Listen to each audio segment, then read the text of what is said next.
He was just a man, sitting alone on a park bench with a book in his hands.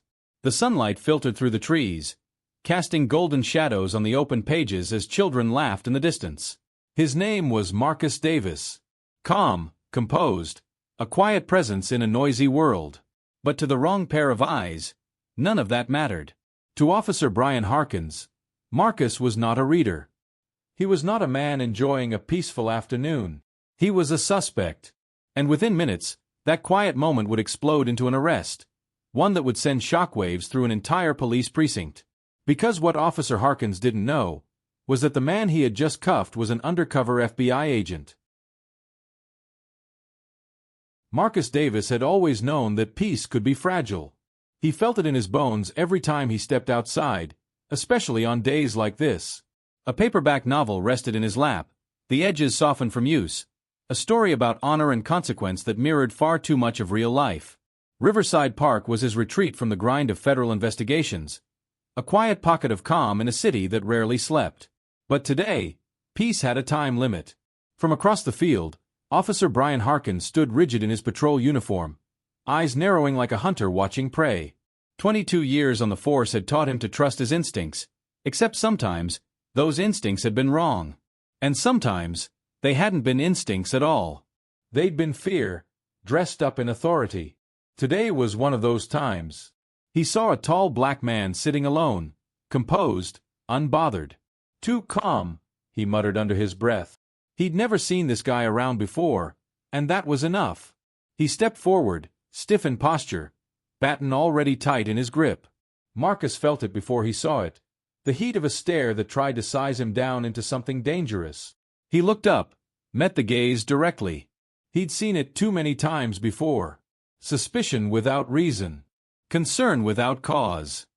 He could already feel the script writing itself in the officer's head. "Afternoon," Harkins said, voice clipped and cool. "Afternoon," Marcus replied evenly, his hands resting calmly on his closed book. "What brings you out here today?" "Just enjoying the park. It's a nice day." But Harkins wasn't here for pleasantries. His eyes danced over Marcus's face, then down to the book, as if searching for a hidden crime between the lines. "You from around here?" "I've been around," Marcus said, giving just enough to be polite, not enough to satisfy. That was intentional. He wanted to see how far this would go. The officer's lips tightened. "Mind if I see some ID?" That was the moment, the fork in the road. Marcus could push back, assert his rights. But the scene was too familiar. One wrong word, one sudden move, and the story could turn deadly. He kept his voice steady. "Am I under arrest?" "You will be if you don't cooperate," Harkins snapped, his hand drifting toward the holster on his hip. Marcus let out a slow breath. Calm wasn't easy in moments like this, but it was necessary. He moved slowly, deliberately, pulling out his wallet and handing over the ID. He watched the officer's eyes scan the name, watched how little it meant to him. Still, he'd already decided. "Stand up." Marcus obeyed. "Turn around." He hesitated, just for a second. Then he turned. The cuffs were cold, tight, and public. Around them, people were watching. No one spoke. No one stepped in. They rarely did. As Officer Harkins led him toward the patrol car, Marcus didn't fight. He didn't explain. Not yet. Let him find out on his own, Marcus thought. Let him see what real authority looks like, after he's finished acting like he owns the badge. Because this wasn't just an arrest. This was a lesson. The ride to the precinct was silent, but the air inside that patrol car was thick, charged with a storm that hadn't yet broken.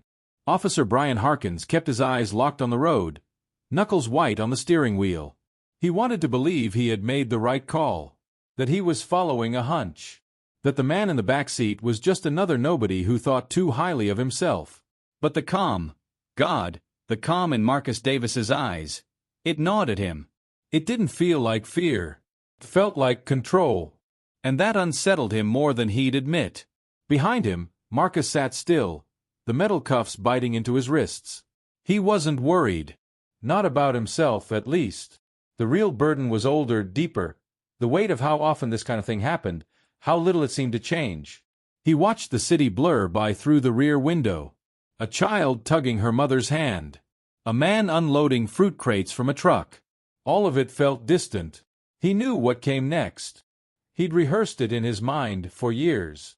As the patrol car pulled into the precinct parking lot, Brian forced down a knot in his stomach. He opened the back door and pulled Marcus out, avoiding eye contact. Inside, the station buzzed with the usual activity. Phones ringing, officers talking over case files, the distant clatter of boots on tile. But when Brian walked in with Marcus, some of that buzz faded. A few officers paused, glancing up. One, Officer Jenkins, looked especially still. "What's this about?"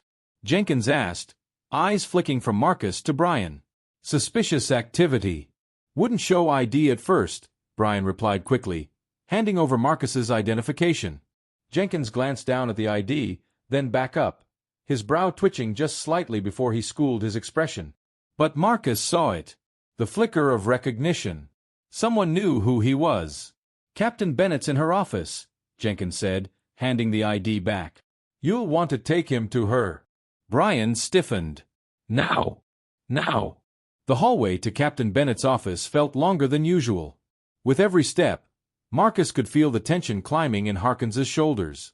He didn't speak. Didn't need to. The truth was on the other side of that door. Brian knocked, and a sharp voice called out, "Come in." Captain Laura Bennett didn't look up at first. She was a woman known for her precision, for doing things by the book, even when the book didn't please the department brass. She glanced at Marcus, then at Brian. And just like Jenkins, her face flickered, recognition masked with professionalism. "What's this, Officer Harkins?" "Brought this man in from the park. He was acting suspicious, refused to cooperate." "I see," she said, standing. Her eyes settled on Marcus, her tone unreadable. "And your name is?" "Marcus Davis," he replied calmly. The silence that followed was heavy. Not because it was empty, but because everyone in the room now knew what it held. Captain Bennett's eyes narrowed just slightly. "Officer Harkins, step outside. I'd like to speak to Mr. Davis alone." Brian's face tightened. "Captain." "Now." He hesitated, then turned and left, the door clicking shut behind him. In the quiet that followed, Captain Bennett's posture changed. Just slightly. Her shoulders eased. Her voice dropped to something closer to human. "Mr. Davis, I'm aware of who you are. And I'm deeply sorry." Marcus shook his head. "Don't apologize for him, Captain. We both know how often this happens." "I do. Which is exactly why this can't be swept under the rug." She moved to her desk, sat down again. "Why didn't you tell him?" Marcus looked at her, steady. "Because it shouldn't matter. Who I am shouldn't be the reason I'm treated with respect." Captain Bennett nodded slowly, her lips pressed into a firm line. "No, it shouldn't." Outside the office, Brian Harkins stood like a man waiting for a verdict. And it was coming. But the real judgment wasn't from a courtroom or a precinct. It was from the mirror. When Officer Harkins was finally called back into Captain Bennett's office, he walked in with a forced stiffness, shoulders square, chin slightly lifted, like a man still clinging to authority he no longer held. But his eyes betrayed him. They flicked to Marcus Davis, who stood calm and uncuffed, his very presence a silent indictment. "Officer Harkins," Captain Bennett began, her voice cool and precise, "Mr. Davis is not who you think he is. He is not the suspect you were looking for. In fact, he's a senior special agent with the FBI." The words hit Brian like a punch. His jaw slackened for half a second before he quickly masked the shock.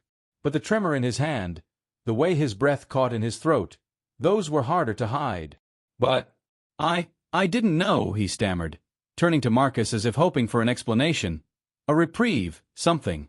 Marcus didn't flinch. "Exactly," he said. "You didn't know. And yet, you acted like you did. Like you were certain." Captain Bennett leaned forward slightly. "You're lucky, Harkins, that Agent Davis is handling this with restraint. Because if he wasn't, you'd already be in a holding cell, waiting for a federal response." Brian's lips parted, but no words came. All he could do was glance down at the badge clipped to his chest, something that had once symbolized honor, now weighed like a chain. "I'll speak to the chief," Bennett said. You're on immediate suspension, pending internal review. Leave your badge and weapon with Jenkins on the way out. Brian opened his mouth to object, reflex more than reason, but Marcus raised a hand. I'm not here to destroy your career, Officer Harkins, he said quietly. But I am here to make sure you never forget today. Because every decision you made wasn't about protecting the community. It was about control. About power. And that power was based on a lie you told yourself the moment you saw me. Brian looked up, eyes glassy, throat tight. I thought I was doing my job. Marcus gave a slow nod. Then maybe it's time you asked yourself what you really think your job is. Outside the office, the precinct felt colder, quieter. Officers looked up as Harkins walked past, their gazes filled with questions, judgment, maybe even fear. Fear that one of their own could fall so hard, so publicly. As he reached his desk, he paused, his hand hovering over the badge pinned to his chest. Then, slowly, he unclipped it. The metal was warm, as if it still clung to his skin, to everything he used to believe about himself. He placed it on the desk with a quiet clink. A sound small enough to be missed, but heavy enough to echo. Marcus stood by the front doors of the precinct, watching him. He didn't speak. He didn't need to. Sometimes, justice isn't loud. Sometimes, it's just the silence that follows the truth. The door closed behind Brian Harkins with a hush that felt louder than a slam. Outside, the city carried on. Cars honking, sirens wailing in the distance, children laughing somewhere under the same sky. But inside the precinct, time seemed to still. Every step Brian took down the hallway away from Captain Bennett's office felt like walking through quicksand, each one heavier than the last. He didn't go straight home. He couldn't. Instead, he found himself parked outside a modest diner 3 blocks away, the kind of place he used to stop at for coffee before his early shifts. Today, the neon sign flickering "Open" didn't feel like a welcome. It felt like a dare. Inside, the booths were mostly empty. A waitress with tired eyes poured him a coffee without asking. He didn't even drink it. He just sat there, staring into the black surface, trying to find the man he thought he used to be. But all he saw was Marcus Davis. That unshaken calm. That unblinking stare. That quiet confidence that said, "You are seen." Not just seen as a cop, but seen as a man. A man whose badge had become a mirror reflecting back the ugliest parts he'd spent a career pretending didn't exist. He thought back to the park. The sun filtering through the leaves. The book resting in Marcus's lap. How still he had been. How wrong it had felt to him. Not because of anything Marcus had done, but because of everything Brian had assumed. No resisting. No shouting. Just a man reading in a park. And yet, in Brian's mind, that alone had been enough to justify suspicion. The shame crept in slowly at first, like a chill under the collar. But now it wrapped around his chest like iron, pressing into his ribs, making it hard to breathe. His phone buzzed. A message from Jenkins. Internal Affairs wants to talk tomorrow morning. Bring everything. Brian didn't reply. Instead, he pulled out his notepad, a habit from years ago, back when he still believed notes made a difference. He wrote 4 words, in block letters, like a confession. I was wrong about him. He tore the page out, folded it, and stared at it for a long moment. Back at the precinct, Marcus sat with Captain Bennett once more. The room was quieter than before. No raised voices. No legal jargon. Just 2 professionals. One seeking reform, the other seeking resolution. He's broken, Bennett said softly. But I don't know if it's enough. Or if it's too late. Marcus exhaled slowly, folding his hands on the desk. Broken isn't the end, Captain. Sometimes, it's the beginning. But he has to decide what he builds from the pieces. Bennett looked at Marcus with something like admiration. Not because he was FBI. Not because he held power. But because he held grace. In the face of humiliation, injustice, and quiet rage, he had chosen patience. Wisdom. I don't want this to be just another internal memo, Marcus added. If this system is going to change, it has to hurt first. Deep enough that people remember why it needs healing. You've made your point, Bennett said. But what about him? Do you believe he can change? Marcus considered that for a long moment, then replied, That's not my decision to make. All I can do is make sure he knows what the truth looks like. And hope one day he learns to live with it. Out in the parking lot, Brian finally unfolded the paper and read those same 4 words back to himself. His hand trembled as he set it gently on the dashboard. A breeze stirred the leaves outside. Somewhere, a man who had once worn a badge stared into his own reflection, and for the first time, not as a protector or an enforcer or a symbol, he simply saw a man who needed to start over. The next morning dawned gray and uncertain, the sky smeared with clouds that refused to break. Brian Harkin stood in front of the mirror in his bedroom, a uniform he no longer had the right to wear hanging silently in the closet behind him. He didn't put it on. He didn't need the reminder. Instead, he reached for a simple button-up shirt, something ordinary, something human. For the first time in 2 decades, he didn't walk out the door with a badge on his chest or a gun at his hip. He walked out as just a man who had made a mistake, a man who had to own it. At the precinct, the air was heavy with whispers. Conversations paused as he passed. Some officers looked away. A few nodded in silent understanding. No one greeted him. He didn't expect them to. He wasn't here to explain himself. He was here to listen. Marcus Davis stood in the conference room, leading a workshop on bias and community policing. It wasn't formal yet, not mandatory. Just the beginning of what might become something more. A ripple, not a wave. But even ripples had to start somewhere. When Brian entered the room, Marcus glanced up. Their eyes met for a moment. No judgment. No vindication. Just recognition. Brian found a seat in the back. He didn't speak. He didn't raise his hand. He just listened, really listened, for the first time in a long time. Marcus shared stories. Not just of his own experience, but of others. The mother who feared letting her son go to the store alone. The young man stopped 6 times in a single month for matching the description. The retired teacher whose broken taillight turned into a humiliating search on the side of the road. None of these stories ended in violence. But they all ended in something broken: trust, dignity, peace. And with each story, Brian felt a piece of himself shift. It was near the end of the session when Marcus said something that silenced the room completely. The hardest part about systemic change isn't rewriting the rules. It's rewiring the hearts. We don't need perfect officers. We need officers willing to question themselves before they question someone else. The words landed on Brian like a stone. Not crushing but anchoring. Holding him in the moment. Asking him not to drift from it again. After the session, he waited until the others filed out. Then, slowly, he approached Marcus. "I still don't know how to fix it," he said quietly. Marcus looked at him. "You start by not pretending it didn't happen." Brian nodded, eyes downcast. "And after that? You keep showing up. Even when it's uncomfortable. Especially when it is." A pause. Then Marcus added, "You lost your badge, Brian. But maybe now, you'll earn your place in the community you swore to protect. One choice at a time." Outside, the clouds finally began to break. A sliver of sunlight pierced through the gray, thin and tentative, but real. Brian stepped out of the building and felt the warmth on his face. He didn't know what came next. He didn't know how long the road would be, or how many wrongs he could ever make right.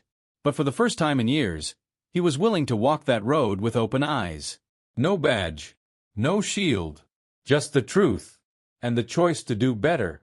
And somewhere under the same open sky, Marcus Davis walked a separate path, carrying the weight not just of injustice, but of the hope that even those who fall the furthest can still rise, if they choose to face the mirror and not look away.